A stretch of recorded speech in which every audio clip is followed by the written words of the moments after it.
Hello everyone, मैं अवनीश झा आप सबका स्वागत करता हूं मेरे यूट्यूब चैनल पे एजेस बायोलॉजी।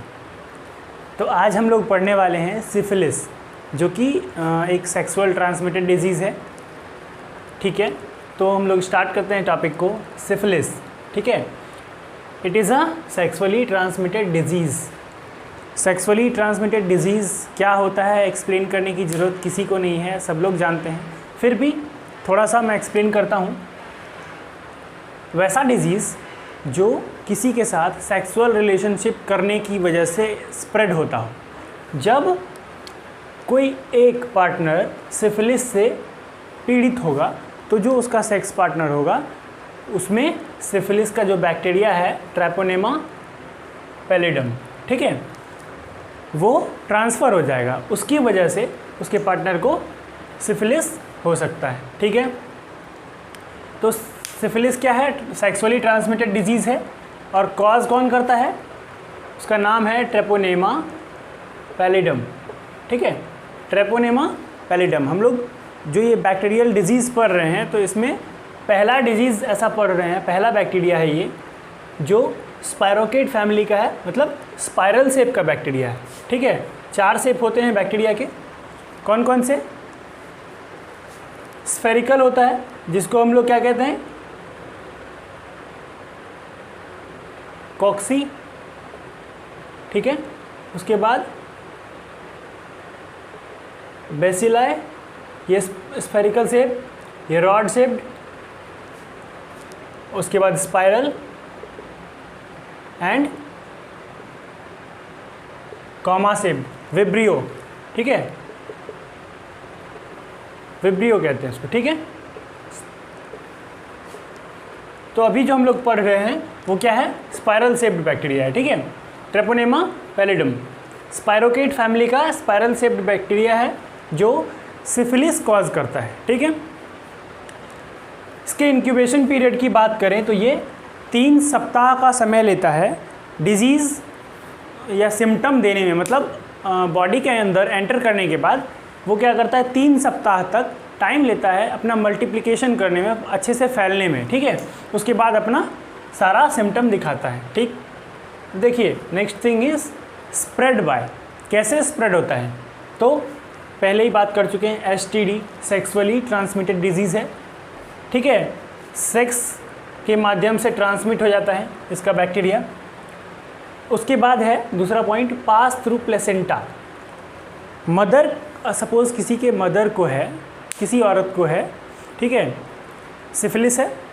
अब जब वो प्रेग्नेंट होगी तो जो बच्चा होगा, बेबी जो होगा, उसका प्रोजेनी जो होगा, तो उसके अंदर कैसे जाएगा बैक्टीरिया? प्लेसेंटा के थ्रू। क्यों? क्योंकि जो मदर है उसके ब्लड में ये वाला बैक्टीरिया पहले से प्रेजेंट है।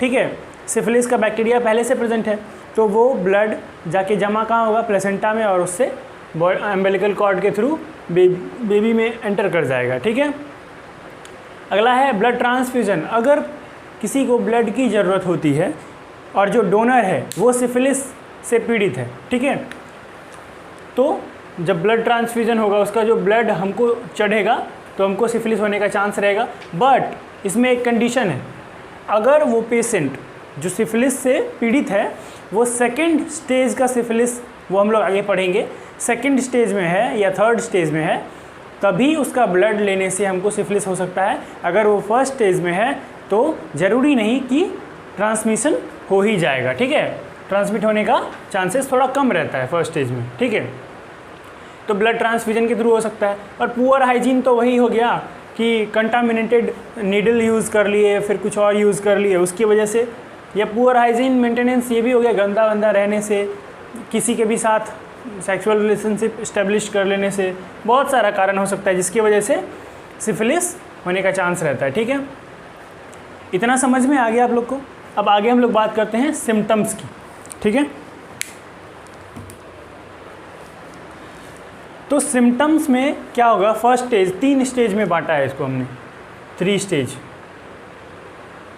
ठीक है, 3 स्टेज।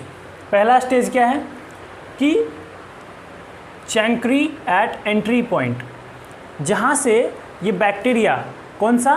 ट्रैपोनेमा पैलिडम बैक्टीरिया जहाँ से एंटर करता है, मतलब जेनाइटल ऑर्गन से, वेजाइना से, ठीक है, एंटर करता है, वहाँ पे क्या हो जाएगा, चैंकड़ी क्रिएट हो जाएगा। चैंकड़ी क्या होता है, चैंकड़ी का फॉर्मेशन मतलब अल्सर का फॉर्मेशन होगा, एक ऐसा लीजन जिसमें पेन तो बिल्कुल भी नहीं होगा, ठीक है, ऐसा अल्सर जो पेनलेस रहेगा, नो पेन, ओके। और कुछ समय के बाद ये अपने आप अल्सर ठीक भी हो जाएगा, ठीक है। तो फर्स्ट स्टेज में क्या था, चैंकड़ी का फॉर्मेशन हो जाएगा एंट्री पॉइंट पे जेनाइटल ऑर्गन्स, ठीक है। दूसरा स्टेज देखिए, ये बहुत इंपॉर्टेंट है और तीसरा सबसे इंपॉर्टेंट। तो दूसरा स्टेज में क्या है कि जो बैक्टीरिया है वो ब्लड वेसल्स के अंदर एंटर कर जाएगा और हमारे ब्लड में मिल जाएगा, ठीक है। ब्लड वेसल्स में एंटर करेगा और ब्लड को इन्फेक्ट कर देगा, ठीक है। Bacteria enters in blood vessels and infect blood. उसके बाद क्या करेगा वो, skin rash, hair loss, fever, flu, swelling of joints and ulcers create करेगा। क्या करेगा, बैक्टीरिया ब्लड वेसल्स में आया, ब्लड वेसल्स से ब्लड में आ गया, ठीक है, ब्लड को इन्फेक्शन देगा। ब्लड को इन्फेक्शन देने के बाद वो क्या क्या करेगा, स्किन रैश, जो लोकल एरिया होगा जहाँ कैपिलरीज होगा वहाँ पे जाके रैशेस क्रिएट करेगा, हेयर लॉस करेगा, है ना। उसके बाद फीवर और फ्लू, ठीक है, स्वेलिंग ऑफ जॉइंट्स, जॉइंट्स जो है, जोड़ जो है हमारे वो क्या होंगे, फूल जाएंगे, ठीक है। और अल्सर्स, अल्सर्स फिर वही कि अल्सर्स होंगे बट कुछ सालों में हो सकता है, अगर किसी को 1 साल, 2 साल, 10 साल, 20 साल, कितने भी साल में, मतलब ये अल्सर जो है कैंसर में ट्रांसफॉर्म नहीं होगा, ये ठीक हो जाएगा, ठीक है। और लोग जो है मतलब फर्स्ट स्टेज में किसी को अगर ये सिम्टम आता है, जेनाइटल ऑर्गन्स पे अल्सर हो जाता है, तो वो क्या करता है ना कि डॉक्टर के पास भी जल्दी नहीं जाता है, सोचता है अपने आप ही ठीक हो जाएगा, फोड़ा फुंसी है, ठीक हो जाएगा, और वो ठीक हो भी जाता है, ठीक है। सेकेंड स्टेज में थोड़ा सा उससे ज़्यादा होता है, बैक्टीरिया ब्लड में एंटर कर जाता है और उस टाइम पे हेयर लॉस होता है, फीवर होता है, फ्लू होता है, स्वेलिंग होता है जॉइंट्स का, और अल्सर होता है। तो क्या करता है जो पेशेंट है वो डॉक्टर के पास जाता है। और अगला चीज़ क्या है कि ये जो डिज़ीज़ है, ये जो बैक्टीरिया है बॉडी में, ये ब्लड में सेवरल ईयर्स तक परसिस्ट करता है, ठीक है, बहुत सालों तक वो रहता है। और सिम्टम्स तो भी बहुत सालों तक रहता है, सिम्टम्स भी बहुत सालों तक रहता है और फिर डिसअपीयर हो जाता है। क्या होता है, डिसअपीयर हो जाता है। अब देखिए थर्ड स्टेज जो बहुत इम्पॉर्टेंट है और बहुत मतलब समझिए की सिम्टम है ये, ठीक है। इसमें क्या होता है, bacteria spread in whole body, पूरे बॉडी में बैक्टीरिया स्प्रेड हो जाता है, पूरे बॉडी में, ठीक है। और ये जो है बहुत लंबे समय तक रहता है, 40 साल तक रहता है बॉडी में, ठीक है।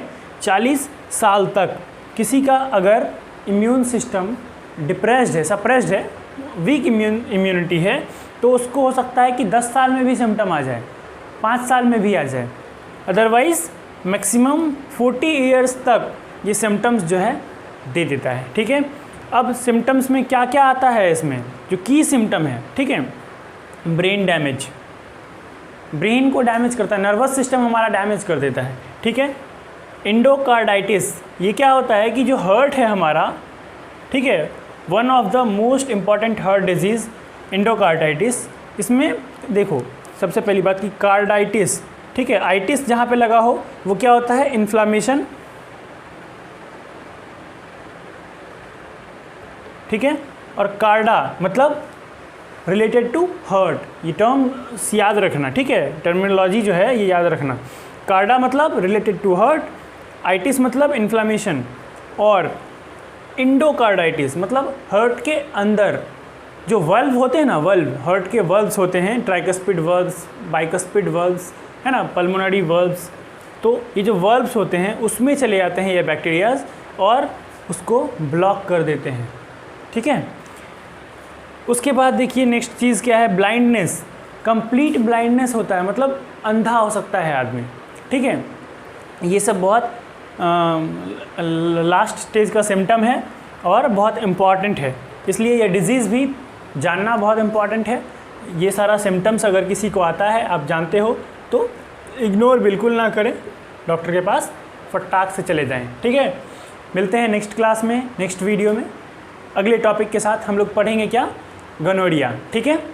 अगर आपको वीडियो अच्छा लगा तो वीडियो को लाइक कर दीजिए, चैनल सब्सक्राइब कर लीजिए और बेल आइकन दबाना मत भूलिएगा, ताकि नेक्स्ट वीडियो आप तक जल्दी पहुँचे।